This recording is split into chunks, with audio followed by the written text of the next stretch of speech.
Tumbletown has one to 4 players building their Wild West towns. Weird Giraffe Games provided this in exchange for an honest review.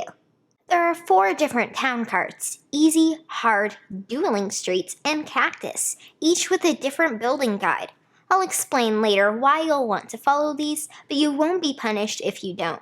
Draft 1 face-up building plan card from any of the 3 levels, then gain dice from the supply based on the deck.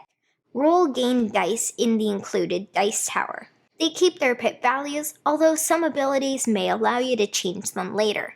After rolling, build as many of your drafted buildings as possible if you meet the requirements. Stack the dice to match the pattern shown, but be sure to follow the value requirement.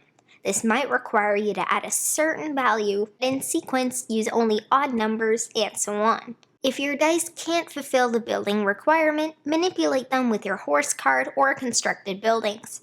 Brown powers can be used once per turn and let you manipulate dice. For example, add or subtract pips, re-roll, and so on. Remember to first roll gain dice in the tower. After constructing a building, place it on an open building site. Fulfill the site's request to earn endgame points. Up to 6 unused dice can be kept in your storehouse. Return the rest to the supply. Gray buildings grant a one-time bonus when built. One bonus provides tokens that can be spent in order to change a die to any value. Gold buildings provide endgame scoring bonuses if fulfilled. Many are set collection, 1 point for each constructed card with a barrel. Yup, those barrels, cacti, crows, and windmills aren't just thematic art. See the top left icons? Some gold buildings use them, but your loyal horse isn't just for mitigation.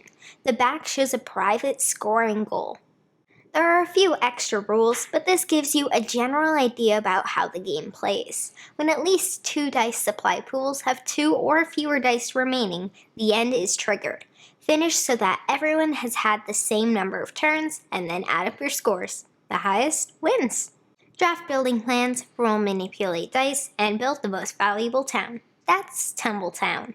4-player games of Tumbletown should stick to a dining table, but 3 and fewer could try on a large coffee table. Our plays, including setup and takedown, have averaged 45 minutes. The easy side of the board is straightforward, while still offering choices to the adults and older players. Players will need to be able to keep a handful of icons straight, easily add to 30, and understand greater and less than. With that said, experienced 6-year-olds could give this a shot. In our 3rd game of Tumbletown, we used the Cactus board. I was determined to build the church because I had all of the symbols. I had a few of the expansion buildings, which I'll talk about later, so I would earn points as Mom and Dad kept building. Then, Dad went and ruined everything by triggering the end game. He thought he had enough to win, but fell 7 points short. Thanks for avenging me, Mom. I really like Tumbletown's different player mats. Grandma can use Easy, I can choose Cactus, Dad can pick Dueling Streets, and Mom can play on Hard. It's very clever. My favorite is Cactus. It gives you another object in the puzzle, but you're further to complete goals than on the others. I love that your starting horse and dice give you something to go for, and a bit of early mitigation. The idea of gaining dice with the card, then deciding which dice to spend for which bonus is an interesting puzzle. Do you go for endgame points and follow Main Street's guide, or do you go for the big buildings and miss out on the Main Street bonuses? Creating the buildings by stacking the dice is neat. I don't think I've seen that before in a game. It makes your town look impressive at the end. It's not a tiny box, but it can easily fit in a backpack. Because this is so easy to teach, learn, and play, it's perfect for bringing to a friend's place or to conventions. I like that players of different skill and experience levels can all learn and play together. You can meet a new friend. The card design is very clean to the point of looking a bit simple.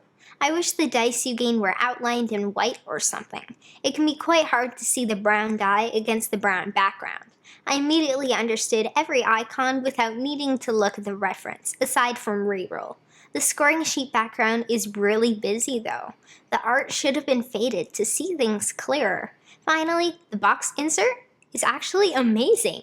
You don't even need to disassemble the dice tower. The solo mode is okay. I definitely made a few mistakes, but I feel that it's slower to start than the regular game. I'd rather play Fantastic Factories as solo mode. The Roundup Micro expansion adds new building cards that award points for object sets or points based on the number of symbols your neighbor has. It also adds wild horses as another private scoring goal. It's not a must-have addition, but we'll always use it.